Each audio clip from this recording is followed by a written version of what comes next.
who here has thought about becoming a notary public? Great. I am one. I am one because it's convenient for my job. I do a lot of notarization. I'm always notarizing powers of attorneys, affidavits, different documents that we need to use, especially internationally, which is a huge process right there to get those accepted by other governments. So it's really important sometimes to be a notary. It depends on what type of law you're going to practice, but most often in most any area of law, being a notary is a nice, useful benefit to have. It can make you more marketable also. Does everybody know who I am before we go on? Anybody not know me? Okay, perfect. Okay. So what is a notary public? Whether you do this on your own or through your employer, regardless, you are a public official. You are a public official for the state of California. You can perform services for the general public. Okay? You can do it for businesses, finance communities, legal communities, whatever. But you are there to service the general public, not just your employer. So if your employer asks you to be a notary public, even if they pay for everything for you to do it, you are still a public official. They cannot limit you to using your notary public status for only their work. Okay?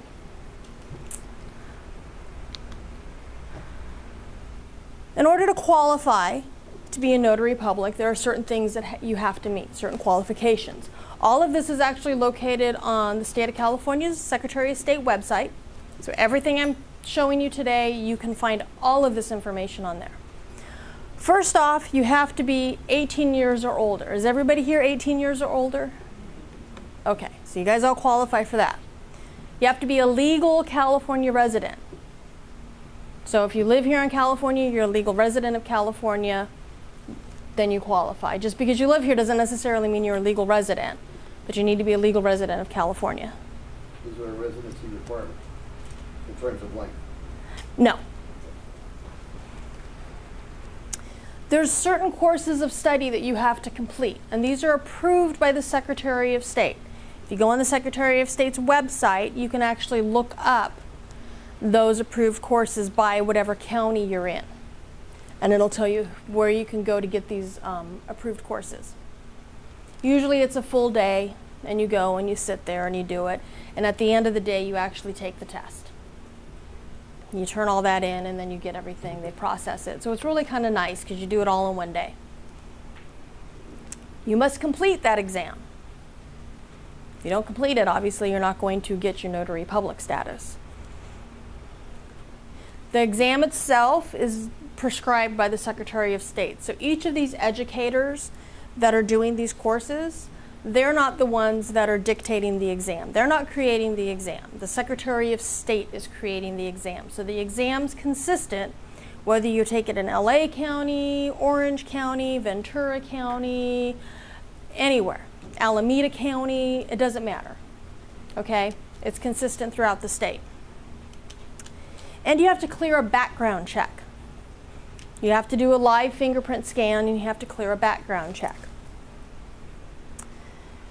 As part of that, with the background check, the Secretary of State is going to recommend a denial for any application where you fail to disclose an arrest or a conviction. That doesn't necessarily mean you automatically disqualify, but if you don't disclose it, then you're going to be disqualified. You won't pass that background check. But if you've been convicted of a felony, they'll recommend that you not be a notary public, because again, you're a public official. You're not just doing this privately, you're a public official. They're going to hold you up to some type of standard. Or if there's a conviction of a disqualifying misdemeanor that hasn't had more than 10 years passed since completion of probation. What is a disqualifying misdemeanor? It's laid out in the Secretary of State, but you're looking at things like fraud. Maybe. I mean, you need to go look. I honestly don't know off the top of my head.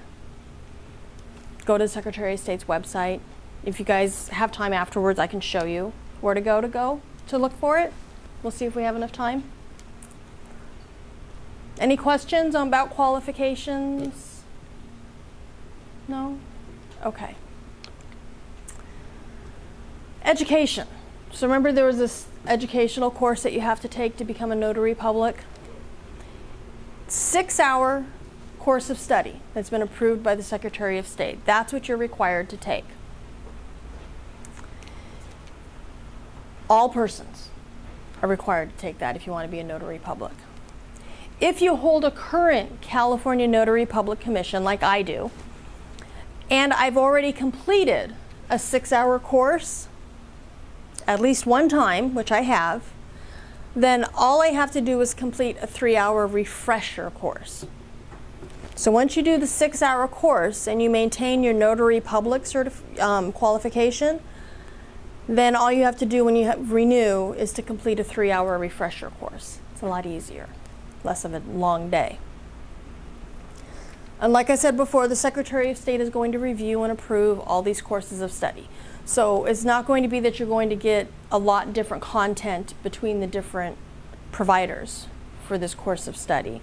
Secretary of State is reviewing and approving it. So they're making sure that there's consistency in these courses of study. So if you go to one, they're pretty much all the same. In that course of study, you will receive and go over all the material that you would need to pass the exam.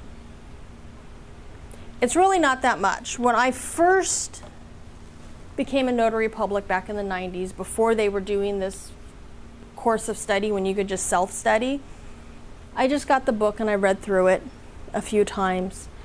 And it's just knowing the key points in there, what you can notarize, what you can charge, what you can't notarize, what an acknowledgement is, what a jurat is, things like that.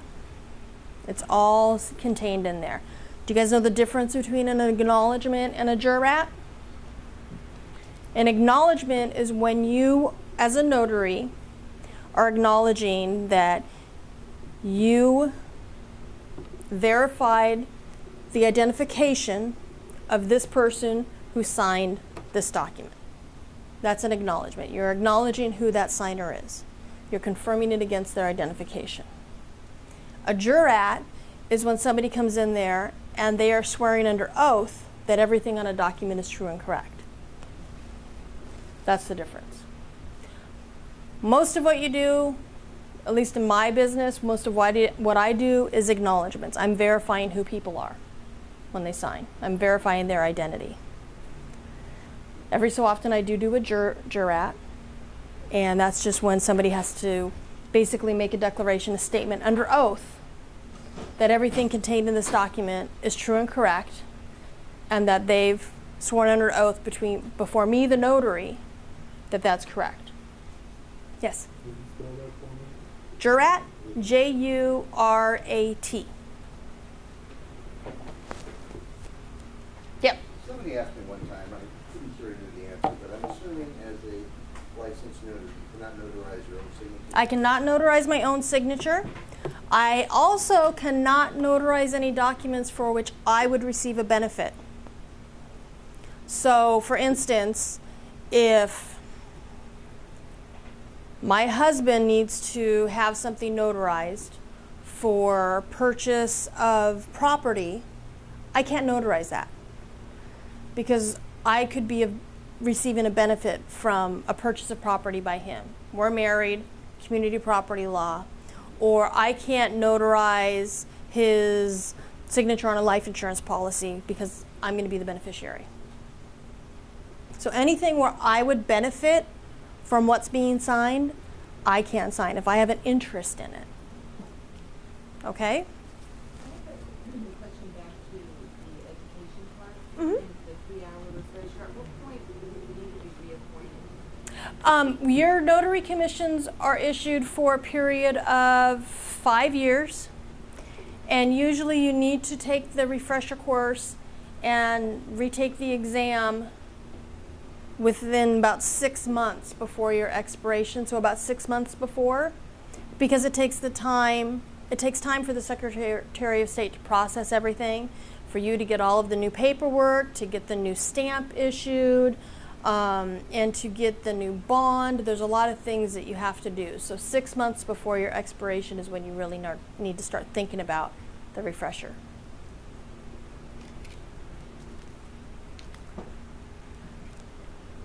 So yay, you passed, right? Now you're going to go off and be a notary public. Well, wait a second. There's a couple things you have to do. You'll get all of your documentation. So your commission has been issued. You are now commissioned as an official notary public. Now you have 30 days, okay, to go take, subscribe, and file an oath in the county office where you're going to be practicing. So in my case, Orange County, I have to go to the county clerk's office. I have to take an oath to uphold the laws and the Constitution of the state of California. And then I have to file a $15,000 surety bond with the county. There's all kinds of companies out there that will issue these surety bonds. It's a $15,000 bond. It is not an insurance policy for your acts. It's not errors and omissions. It's not an insurance policy. It's just there for the public, not for you. So if anything happens, it's something that the public can tap into, not you. I'm confused. The commission is only good for the county, even with No. The commission's good for the entire state, but you register in the county in which you've stated where you are going to be practicing living. Okay, so you basically can't move and change your state residence. Yes. Okay. Yeah, you can. But you need to re-register with the new county where you're at, where you're moving to. $50,000 bond, or was it transferred? I've never done it, so I'm really not sure. I've always been in Orange County, but I can register. I mean, I can notarize here in LA County. It's just all my stuff is for Orange County. Everything I have on file is for Orange County, but I can do it anywhere in the state. Your notary public commission does not take effect until you do that stuff at the county clerk's office, until you take your oath and you file your bond. Until that time, you're not an official notary public and you cannot do any actions that a notary public would do.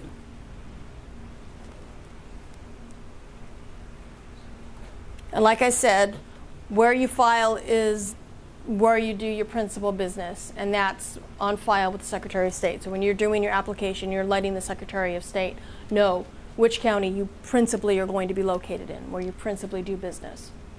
I use my employer's address. That's where I principally do my business as a notary public. Okay?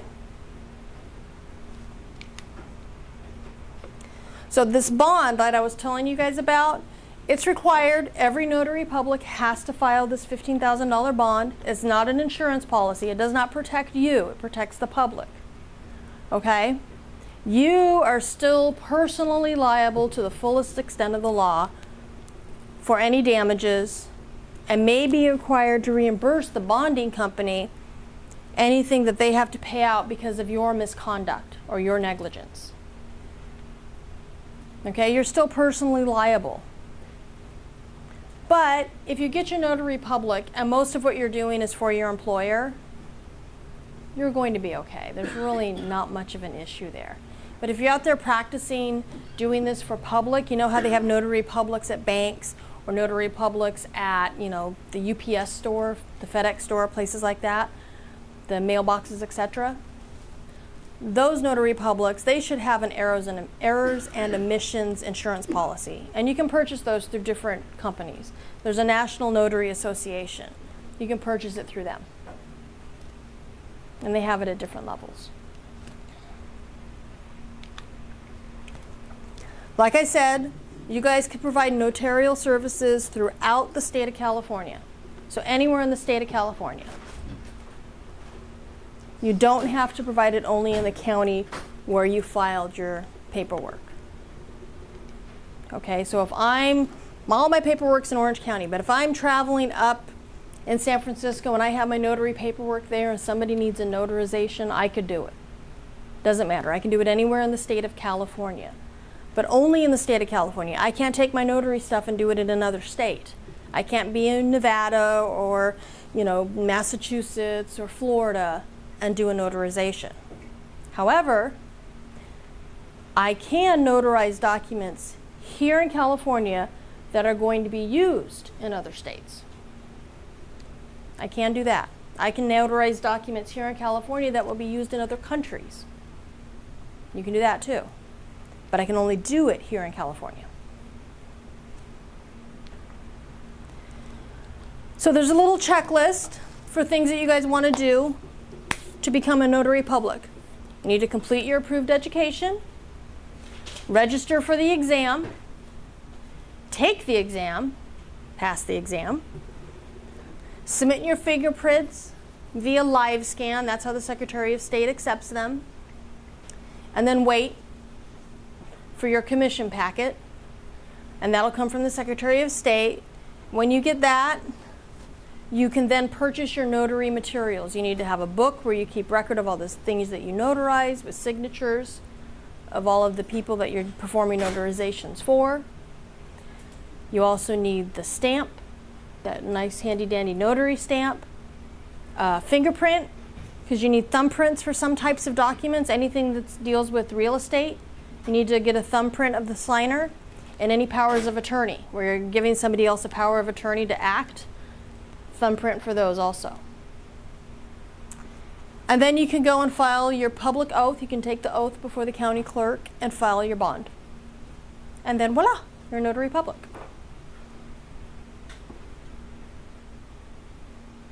Look at that. Not too bad. Any questions?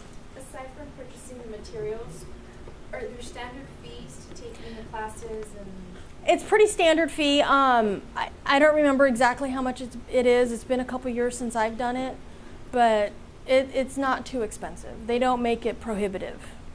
And the materials aren't that expensive. So it's you know, it might be a couple $100 investment, $200–300. It's not too bad. Is there a fee for the test itself? Yes. Okay, how much is that? It's on the Secretary of State's website. I don't know the exact amount, but like I said, it's not prohibitive. It may be $35 to $50. And for after your 5-year commission, for you to go for another 5 years, is there a fee for that? Yes. You have to redo the whole process except for the 6-hour class. You just have to take a 3-hour refresher course. But you do have to take the exam again and do all of that all over again. And refile everything. Does the bond have to be collateralized like a bail bond would? No. So if this pay was 10%? Yeah. I think it might even be less than 10%. But you don't need to have real property sitting in the back of that? Nope. Any other questions? No? So, homework for everybody. Go on the California Secretary of State's website and find where you can get all this information on becoming a notary public. I think most of you are in my class. Mark, you can do it anyway. But see where the information is, because if you do get to the point where you are employed and your employer wants you to do it, says, you know what, maybe we should have you become a notary public. Can you look into how to do that? You'll already know where to look and everything, and you'll be able to report right back to them everything you need to do and how much it's going to cost. I had to leave for a few minutes, so maybe I missed it. Maybe I couldn't. What is the going rate right now for traveling notary? Traveling notary, they're very interesting because notaries can only charge a certain amount of money for their notarization services. It's dictated by law. I think it's $10 per signature. But traveling notaries, they charge additional fees for time and travel. That might be a per mile fee. So I'm not sure. I've never done it. When I have traveled places to notarize documents, it's usually because my employer wants me to, and so I don't get this traveling notary fee. But as far as what they're paying for the actual notarization of a document, it's $10 per document, per signature. So does being, but you feel like being a notary for your firm is a benefit because of the fact that no one else is able to do it and you're there and able to do it for them? Yeah, actually I have, in my department, I have 2 other people that are notaries. But we have a lot of stuff that we notarize. I mean, I work for an international company, so there's a lot of things that we notarize. And it's important because it's part of the service that we provide to the business as a whole. So we're doing things to keep our business moving and to not inhibit and prohibit business being conducted in all areas of the world. So if there's a document that needs to be signed here in the US and it needs to be notarized and then sent back to a country, we're able to do it right there at the company and not have to send that person out to some other office, to some public notary to get that done. We can do it right then and there. And it makes a big difference. It's efficient. Okay? Anything else? Any other questions? So, notarizing something on the job for the benefit of your employer does not mean to be notarizing something you have a self-interest in. Correct. Correct. I have no interest in it. I don't get any benefit out of. Nothing like that? No. So here's a couple of websites for you guys. California Secretary of State. There's a Notary Public Handbook. It's available on the Secretary of State's website. If you guys get to the Secretary of State website, you'll be able to find all of this. And there's also a Notary Public newsletter that will let you know about upcoming changes in the laws, there's changes that you have to comply with. Like there was one with what constitutes documents that you have to get fingerprints for. That law was updated recently, so these are things to be aware of and to know about and to check. Okay? Any questions? Anything else?